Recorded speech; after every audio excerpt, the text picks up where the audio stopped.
सभी धर्म प्रेमी सज्जनों को मेरा सादर नमस्ते। हम पढ़ रहे हैं श्रीमद् भागवत गीता। इससे पूर्व 5 अध्याय का संपूर्ण पाठ का प्रसारण हो चुका है। आज हम 6ठे अध्याय का भाग 2 प्रारंभ करेंगे।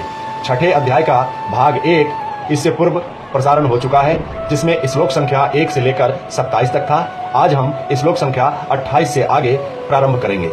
आप सभी सज्जनों से मेरा निवेदन है कि श्रीमद् भागवत गीता उपदेश आपको अच्छा लगता है तो कृपया मेरे इस चैनल को सब्सक्राइब अवश्य करें, लाइक अवश्य करें, कमेंट अवश्य करें, वीडियो को शेयर भी करें। और यह 6ठा अध्याय अपने आप में बहुत ही महत्वपूर्ण है, क्योंकि इस अध्याय में योग के आत्म संयम योग के बारे में भगवान श्री कृष्ण ने अर्जुन को बताया है। तो विलंब न करते हुए हम पाठ को प्रारंभ करते हैं। कृपया ध्यानपूर्वक इसका श्रवण करने का प्रयास करेंगे।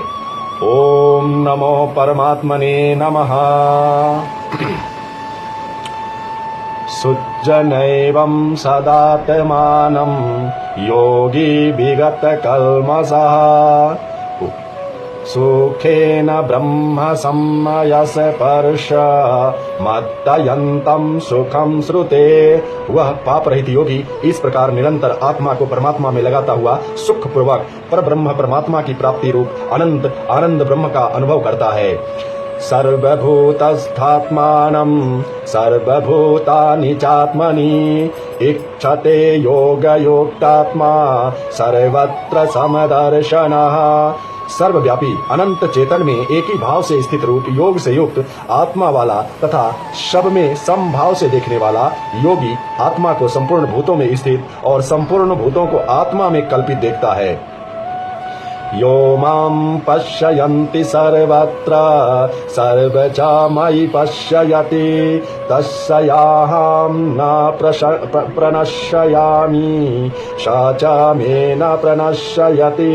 जो पुरुष संपूर्ण भूतों में सबके आत्मरूप मुझ वासुदेव को ही व्यापक देखता है और संपूर्ण भूतों को मुझ वासुदेव के अंतर्गत देखता है, उसके लिए मैं अदृश्य नहीं होता और वह मेरे लिए अदृश्य नहीं होता। सर्वभूतस्थितं यो मां भजत एकत्वमाय स्थितः सर्वथा वर्तमानोऽपि स योगी मयि वर्तते। जो पुरुष एक ही भाव में स्थित होकर संपूर्ण भूतों में आत्म रूप से स्थित मुझ सच्चिदानंद घन वासुदेव को भजता है, वह योगी सब प्रकार से बरतता हुआ भी मुझ में ही बरतता है। आत्मोपम्येन सर्वत्र समं पश्यति यो अर्जुन सुखं वा यदि वा दुःखं स योगी परमो मतः।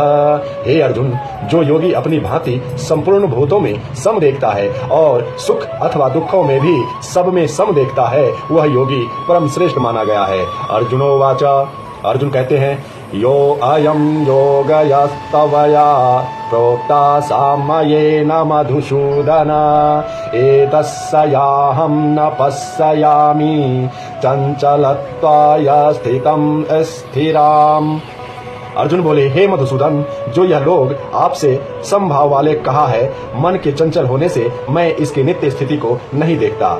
चंचलं हिं मनः कृष्ण प्रमाथि बलवदृढं तस्याहं निग्रहं मन्ये वायोरिव सुदुष्करम्। क्योंकि हे श्री कृष्ण, यह मन बड़ा चंचल प्रमथन स्वभाव वाला, बड़ा दृढ़ और बलवान है, इसलिए उसका बस में करना मैं वायु को रोकने की भांति अत्यंत दुष्कर मानता हूँ। श्री भगवान वाच, भगवान कहते हैं, असंशयं महाबाहो मनोदु निर्ग्रहं चलम् अभ्यासेन तु कौन्तेय वैराग्येन च गृह्यते। श्री भगवान बोले, हे महाबाहो, निसंदेह मन चंचल और कठिनता से बस में होने वाला है, परंतु हे कुंती पुत्र अर्जुन, यह अभ्यास और वैराग्य से बस में होता है। असन्नयात्मना योगो दुष्प्राप इति मे मतिः वश्यात्मना तु यतता शक्यो अव्यवाप्यो मुपायतः। जिसका मन बस में किया हुआ नहीं है, ऐसे पुरुष द्वारा योग दुष्प्राय है, और बस में किए हुए मन वाले प्रयत्नशील पुरुष द्वारा साधन से उसका प्राप्त होना सहज है। यह मेरा मत है। अथ अर्जुनोवाचः अयति श्रद्धयोपेतो योगाच्चलितमानसः अप्राप्य योगसंसिद्धं काम गति कृष्ण गच्छति। अर्जुन बोले, हे श्री कृष्ण, जो योग में श्रद्धा रखने वाला है किंतु संयमी नहीं है, इस कारण जिसका मन अंत काल में योग से विचलित हो गया है, ऐसा साधक योग की सिद्धि को अर्थात भगवत साक्षात्कार को न प्राप्त होकर किस गति को प्राप्त होता है। कंचिन्नो भयभीष्टभ्रसी छन्नाब्रविवा नश्यति अप्रतिष्ठो महाबाहो विमूढ़ो ब्राह्मणः पथि। हे महाबाहो, क्या वह भगवत प्राप्ति के मार्ग में मोहित और आश्रय रहित पुरुष छिन्न भिन्न बादल की भांति दोनों ओर से भ्रष्ट होकर नष्ट तो नहीं हो जाता? एतन्न मे संशयं कृष्ण क्षेत्रुर्महर्षय शेषतः त्वदन्नयः संशयस्य चेता नहुपपद्यते। हे श्री कृष्ण, मेरे इस संशय को संपूर्ण रूप से छेदन करने के लिए आप ही योग्य हैं, क्योंकि आपके सिवा दूसरा इस संशय का छेदन करने वाला मिलना संभव नहीं है। श्री भगवान उवाच, अब भगवान कहते हैं, पार्थ नैवेहं नामुत्र विनाशस्तस्य विद्यते नाहिं कल्याणकृतकास् दुर्गति तद्गच्छति। श्री भगवान बोले, हे पार्थ, उस पुरुष का न तो इस लोक में नाश होता है और न परलोक में ही, क्योंकि हे प्यारे, आत्मोद्धार के लिए अर्थात भगवत प्राप्ति के लिए कर्म करने वाला कोई भी मनुष्य दुर्गति को प्राप्त नहीं होता। प्राप्य पुण्यकृतां लोकानुषित्वा शाश्वती क्षमा शुचीनां श्रीमतां गेहे योग भ्रष्टो अभिजायते। योग भ्रष्ट पुरुष पुण्यवानों के लोकों को अर्थात स्वर्ग आदि उत्तम लोकों को प्राप्त होकर उनमें बहुत वर्षों तक निवास करके फिर शुद्ध आचरण वाले श्रीमान पुरुषों के घर में जन्म लेता है। अथवा योगिनामेव कूले भवति धीमताम् एतद्द्वि दुर्लभतरं लोके जन्म यदीदृशम्। अथवा वैराग्यवान पुरुष उन लोकों में न जाकर ज्ञानवान योगियों के ही कुल में जन्म लेता है, परंतु इस प्रकार का जो यह जन्म है सो संसार में निसंदेह अत्यंत दुर्लभ है। तत्र तं बुद्धि संयोगं लभते पौर्वदेहिकं यत् ते च ततो भूयः संसिद्धो कुरु नंदन। वहाँ उस पहले शरीर में संग्रह किए हुए बुद्धि संयोग को अर्थात समबुद्धि योग के संस्कारों को अनायास ही प्राप्त हो जाता है, और हे कुरुनंदन, उसके प्रभाव से वह फिर परमात्मा की प्राप्ति रूप सिद्धि के लिए पहले से भी बढ़कर प्रयत्न करता है। पूर्वाभ्यासेन तेनैव हीयते हावसोऽपि सः जिज्ञासुरपि योगस्य सद्ब्रह्मार्ति वर्तते। वह श्रीमानों के घर में जन्म लेने वाला योग भ्रष्ट प्राधीन हुआ भी उस पहले के अभ्यास से ही निःसंदेह भगवान की ओर आकर्षित किया जाता है, तथा समबुद्धि रूप योग का जिज्ञासु भी वेद में कहे हुए सकाम कर्मों के फलों को उल्लंघन न कर जाता है। प्रयत्न ताद्यता मानस्तु योगी संशुद्ध किल्बिषः अनेक जन्म संसिद्धयास्ततो याति परम गतिः।